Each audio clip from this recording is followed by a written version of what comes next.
Hi everyone, स्वागत है आप सभी का हमारे यूट्यूब चैनल पे। कैसे हैं आप सभी लोग? उम्मीद है आप सभी लोग अच्छे होंगे और आप अपनी पढ़ाई को बहुत अच्छे से कर रहे होंगे। एमसीआरई एग्जाम में बहुत कम टाइम बचा है, 1 महीने का टाइम है आपके पास, 30 डेज आपके पास है। इन 30 दिनों में आपको किस तरीके से पढ़ना चाहिए, क्या आपकी स्ट्रेटेजी होनी चाहिए, आपको सिलेबस को किस तरह से बाइंड करना है एंड आपको लास्ट टाइम में क्या क्या चीज़ें ध्यान में रखते हुए अपनी पढ़ाई को करनी है। मैं अपने पर्सनल एक्सपीरियंस से बताऊंगी, बिकॉज ऑफ मैंने जो एग्ज़ाम निकाला है वो एमसीआरई 2024 का मैंने एग्ज़ाम निकाला है और मैंने भी एक लास्ट महीने में ही तैयारी की थी, बिकॉज ऑफ एम्स ज़्यादा टाइम नहीं देता है एग्ज़ाम प्रिपरेशन के लिए।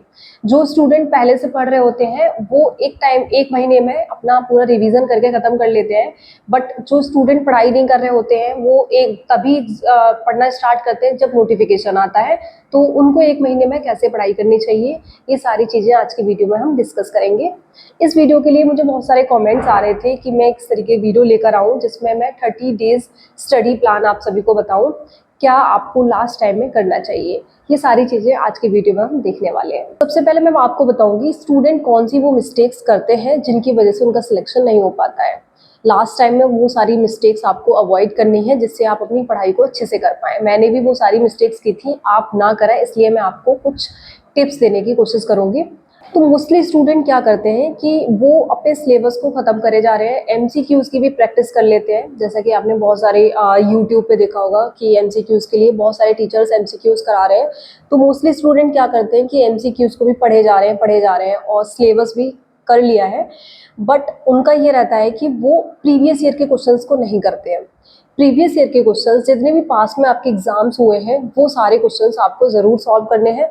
वो सारे क्वेश्चंस आपको एक ये आइडिया देते हैं कि एग्ज़ाम कहाँ से आ रहा है, एग्ज़ाम कौन से टॉपिक से पूछा जा रहा है, वो कौन से टॉपिक्स हैं जो कि इम्पॉर्टेंट है। और इम्पॉर्टेंट होने के साथ साथ आप जब जो भी टॉपिक है आप उसकी अच्छे से प्रैक्टिस कर लेंगे, अच्छे से उसके पीवाईक्यू सॉल्व कर लेंगे, तो वो आपके लिए एग्ज़ाम में बहुत ज़्यादा हेल्पफुल रहने वाला है। भी पास्ट में एग्ज़ाम्स हो चुके हैं, यूपी एनएचएम है, एम्स का भी एग्ज़ाम कई सारे अलग अलग एम्स लेता रहता है। गोरखपुर एम्स ने लिया था, लास्ट ईयर एग्ज़ाम लिया था, उससे पहले एम्स रायपुर ने भी लिया था और ये एमसीआरई का हुआ। एंड एमपी ग्रुप 5 हर साल एग्ज़ाम लेता है, तो उसके सारे क्वेश्चंस को आप लेके, पीजीआई चंडीगढ़ है, सारे क्वेश्चंस को आप लें, आपको पीडीएफ मिल जाएगा उसका, और सारा कुछ आप अच्छे से रिवाइज करें और अच्छे से उसको याद करें। जो पीवाईक्यूज आपको समझ नहीं आ रहा है उसको आप डिस्कस करें और डिस्कस करने के बाद आप उसको डिटेल में उस टॉपिक को पढ़ें और अपना शॉर्ट नोट की फॉर्म में आप उसको लिख लें।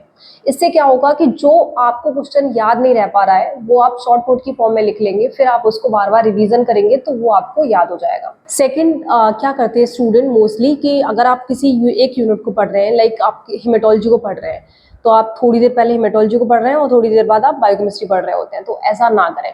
इससे क्या होगा कि आपकी दोनों यूनिट रह जाती हैं और आप अच्छे से नहीं कर पाते हैं। तो आपको पढ़ना कैसे है इन 30 दिनों में, उसके लिए मैं आपको कुछ बताना चाहूँगी। मैंने कुछ सोचा कल, तो उसके अकॉर्डिंग शायद आपके लिए हेल्पफुल रहे, तो आप उसको फॉलो ज़रूर करें।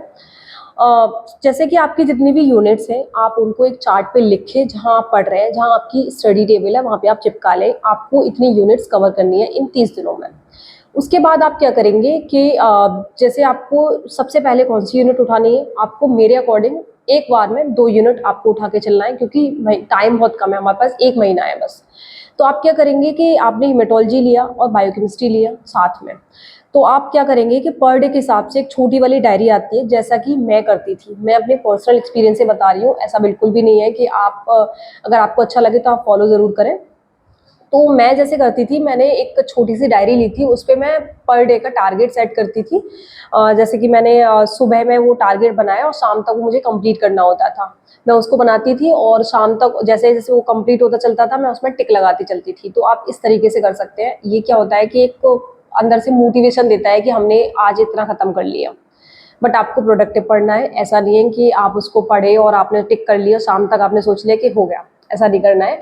आपको प्रोडक्टिव स्टडी करनी है। आपको जितना आप पढ़ रहे हैं आप उतना गेन कर पा रहे हैं कि नहीं, आपको उतना क्लियर हो रहा है कि नहीं, ये भी आपको ध्यान में रखना है। तो आपको एक डायरी पे सुबह अपना टारगेट सेट करना है। और मैं टारगेट आपको बताऊंगी, मैंने कल ये सोचा कि मैं आपको डेली स्टडी प्लान बना के दूंगी जो आपको एक दिन में खत्म करना है। उसमें आपका टेक्निकल पार्ट भी होगा और नॉन टेक्निकल पार्ट भी होगा। दोनों पार्ट आपको पर डे के हिसाब से आपको कितना करना है वो मैं सेट करके दूंगी और आपको शाम तक खत्म करना है। तो ये शायद आपके लिए बहुत ज़्यादा हेल्पफुल रहेगा। मैंने भी ये एक टीचर का फॉलो किया था DSSB एग्ज़ाम के टाइम पे। जब एम्स का एग्ज़ाम हुआ था, एम्स सीआरई का एग्ज़ाम हुआ था, तो उसके लिए मुझे 1 महीने का टाइम मिला था। मोस्टली स्टूडेंट क्या है ना, जो लैब टेक्नीशियन है वो कहीं ना कहीं वर्किंग है। जैसे मेरे पास कमेंट आ रहे थे कि हम जॉब के साथ साथ कैसे अपना पढ़ाई को मैनेज करें। तो जॉब के साथ साथ पढ़ाई मैनेज करना थोड़ा मुश्किल हो जाता है, ये मैं जानती हूँ, क्योंकि ज़्यादातर सभी जॉब में हैं। तो आप ऐसा ना सोचें कि आप ही कम पढ़ पा रहे हैं। ज़्यादातर स्टूडेंट जॉब में है, मैं भी जॉब में थी। मैं यूपी एनएचएम में वर्किंग हूँ। तो मैंने क्या किया था कि 1 महीने के लिए मैंने अपने हॉस्पिटल से छुट्टियाँ ले ली थी। अगर पॉसिबल हो तो आप ऐसा कर सकते हैं, 1 महीने के लिए आप फुल टाइम पढ़ाई करें और आप लाइब्रेरी ज्वाइन करके पढ़ाई करें। सुबह से लेकर शाम तक आप पढ़ें और रात में आप अच्छे से नींद लें। तो आपको टारगेट सेट करके पढ़ाई करनी होगी, ये बहुत ज़्यादा हेल्पफुल रहेगा। एक DSSB के टाइम पे एक टीचर थे टेलीग्राम पे, वो पर डे के हिसाब से डेली टारगेट भेजते थे कि आपको इतना कंप्लीट करना है। नॉन टेक्निकल का बेसिकली, नॉन टेक्निकल का फॉलो करती थी मैं उनका, टेक्निकल तो मैं अपने हिसाब से कर लेती थी। वो DSSB सारे एग्जाम्स की DSSB की तैयारी कराते थे, तो मैं उनका टारगेट सेट जो वो सुबह बनाते थे, मैं उसको शाम तक कंप्लीट करती थी। वो कैसे बनाते थे कि जैसे कि आपका मैथ्स का है, तो मैथ में आप क्या करेंगे कि मैथ में जितने भी चैप्टर हैं, पहले तो आपको कितने चैप्टर कवर करने हैं वो आप एक जगह लिख लीजिए कि आपको इतने चैप्टर कवर करने हैं। रीजनिंग में कितना करना है वो आप लिख लें। तो मैं आपको जो बना के दूंगी उसमें जैसे कि आपको एक दिन के हिसाब से मैंने परसेंटेज दिया, पहले परसेंटेज से स्टार्ट करना है। फर्स्ट थिंग इज कि आपको मैथ्स जो है वो परसेंटेज से स्टार्ट करना है। परसेंटेज मैं एक यूट्यूब से किसी लेक्चर को आपको शेयर करूंगी, आप उस लेक्चर की वीडियो देखिएगा। परसेंटेज के जितने भी इंपॉर्टेंट फॉर्मूलाज हैं उनको आप अपने शॉर्ट नोट में लिख लीजिएगा, और उसके बाद आपको 10 क्वेश्चन प्रैक्टिस करने हैं। परसेंटेज के 10 क्वेश्चन प्रैक्टिस करने हैं। और परसेंटेज के बाद सेकेंड आपका सब्जेक्ट है रीजनिंग। रीजनिंग के लिए अगर आपके पास मॉक की अरेंजमेंट हो तो आप मॉक प्रैक्टिस कर सकते हैं। मैंने मॉक प्रैक्टिस की थी DSSB के टाइम पे, मैंने बहुत मॉक लगाए थे नॉन टेक्निकल के लिए। नॉन टेक्निकल के लिए जब मैं मॉक लगाती थी तो मेरा 60 अबव मेरा स्कोर हो जाता था आउट ऑफ 100। बिकॉज ऑफ उसमें मैं नॉन टेक्निकल का 100 नंबर का एमसी वो लगाती थी, मॉक जो लगाती थी। लेकिन हमारे एग्जाम में वो DSSB का 100 का रहता है, तो मैं उसके लिए नॉन टेक्निकल का मॉक लगाती थी, तो मेरा 60 अबव हो जाता था। और मैंने जितना टाइम अपना नॉन टेक्निकल के लिए दिया वो मेरा यूजफुल भी रहा काफ़ी। जब मैंने DSSB का एग्जाम दिया था तो मैं मैथ्स में 16 क्वेश्चन अटैम्प्ट करके आई थी। जब मैं नॉन टेक्निकल पढ़ना स्टार्ट कर रही थी तो मुझसे मैथ्स बिल्कुल नहीं होता था, और DSSB के टाइम पे मैं 16 क्वेश्चन अटैम्प्ट करके आई थी बिल्कुल सही। तो वो सोच के, और जब मैंने क्वेश्चन मेरे सामने थे और मैं कर पा रही थी, मैं फॉर्मूलाज लगा के अप्लाई करके आंसर उसका निकाल पा रही थी, तो मुझे बहुत ज़्यादा खुशी हो रही थी। बिकॉज ऑफ मैंने उस पर बहुत टाइम दिया था जब DSSB का एग्ज़ाम होने वाला था तब।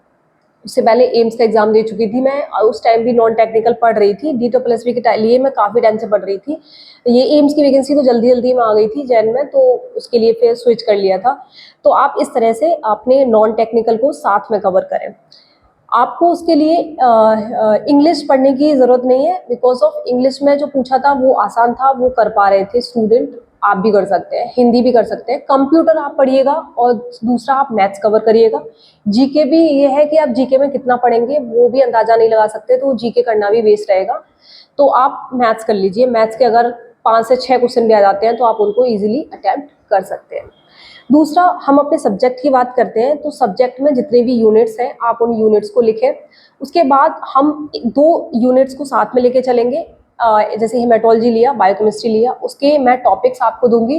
आपको जितने मैं टॉपिक्स दे रही हूँ वो पर डे आपको उतना खत्म करना है, और उसके टॉपिक वाइज आपको MCQs करने हैं। उसके बाद आपको PYQs करने हैं। PYQs अगर आपसे सॉल्व हो रहे हैं, दैट मीन्स आपने जो पढ़ा है वो प्रोडक्टिव है।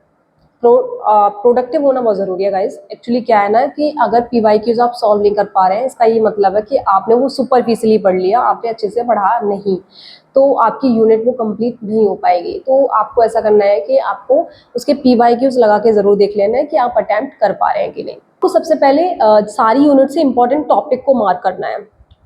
ऐसा इसलिए कि अगर आप 1 महीने में सारा पढ़ने की कोशिश करेंगे आप नहीं कर पाएंगे। एम्स के जो एग्ज़ाम हुआ है 24 वाला, उसके पॉइंट ऑफ व्यू से अगर मैं बताऊंगी तो कितना कितना पार्ट कहाँ से आया वो मैं आपको एक लिस्ट शेयर करूंगी टेलीग्राम ग्रुप पे कि कौन सी यूनिट से कितना आया। आप उस हिसाब से अंदाज़ा लगा के उस यूनिट को उतना टाइम देंगे और उसके क्वेश्चन भी साथ के साथ सॉल्व करेंगे। तो टेक्निक से जहाँ तक मुझे याद आ रहा है 4 से 5 क्वेश्चन टेक्निक के थे, बायोकेमिस्ट्री के 15-16 क्वेश्चन थे। बायोकेमिस्ट्री का पार्ट बहुत आया था और हेमेटोलॉजी का पार्ट बहुत आया था। हम लोगों को लग ये रहा था कि माइक्रो बहुत आएगा और हिस्टोपैथोलॉजी बहुत आएगा, बट ऐसा नहीं हुआ। हिस्टोपैथ का शायद 1 या 2 क्वेश्चन था और माइक्रो के भी अलग अलग पार्ट से थे।